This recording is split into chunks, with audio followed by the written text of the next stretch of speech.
सोलापूर जिल्ह्यात भाजपला 6 पैकी 5 जागांवर यश मिळाले असून त्यातील एक आमदार 5व्यांदा तर एक आमदार 3ऱ्यांदा विजयी झाले आहेत. 2 आमदार दुसऱ्यांदा आणि एक आमदार पहिल्यांदाच विधानसभेत एंट्री करणार आहे. पक्षाने 2014 ते 2019 या काळात मुख्यमंत्री देवेंद्र फडणवीस यांच्या मंत्रिमंडळात विजयकुमार देशमुख यांच्यावर सोलापूरच्या पालकमंत्रीपदाची जबाबदारी होती. त्यानंतर पुढील काळात 5 वर्षात जिल्ह्याला स्थानिक पालकमंत्री मिळाला नाही.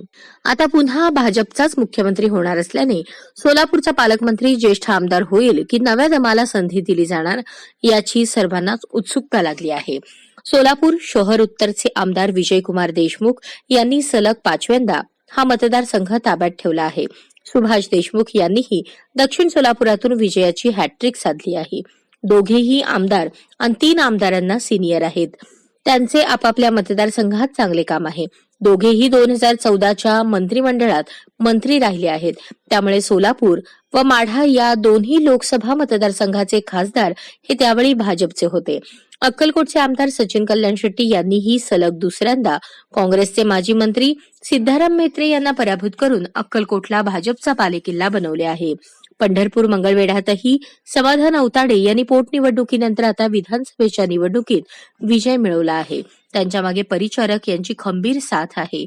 देवेंद्र कोठे यांनी 3 टर्म आमदार राहिलेल्या प्रणिती शिंदेंचा बालेकिल्ला पहिल्याच निवडणुकीत काबीज केला. शहर मध्य मतदारसंघात पहिल्यांदाच भाजपचे कमळ फुलले. दरम्यान 2019 ते 2024 या काळात 2.5 वर्ष महाविकास आघाडी आणि 2.5 वर्ष महायुतीची सत्ता असताना देखील सोलापूर जिल्ह्याला पालकमंत्री बाहेरचेच राहिले आहेत. सोलापूर जिल्ह्यात 5 आमदार असताना देखील जिल्ह्याला मंत्रिमंडळात संधी मिळाली नाही. त्यामुळे लोकसभा निवडणुकीत भाजपला दोन्ही ठिकाणी पराभव सहन करावा लागला. विशेष बाब म्हणजे 2014 ते 2019 या काळात पालकमंत्री विजयकुमार देशमुख यांनी समविचारी नेत्यांची आघाडी करून जिल्हा परिषदेत पहिल्यांदाच भाजपची एंट्री करून दिली होती. त्यामुळे आगामी काळातील स्थानिक स्वराज्य संस्थांच्या निवडणुकांमध्ये घवघवीत यश मिळवण्यासाठी जिल्ह्याला स्थानिक पालकमंत्री आवश्यक आहे अशी मागणी भाजप पदाधिकाऱ्यांनी पक्षश्रेष्ठींकडे केली आहे. त्यामुळे स्थानिक पालकमंत्री निश्चित आहे, पण 5 आमदारांपैकी कोणाला संधी मिळणार याकडे सर्वांचे लक्ष लागले आहे.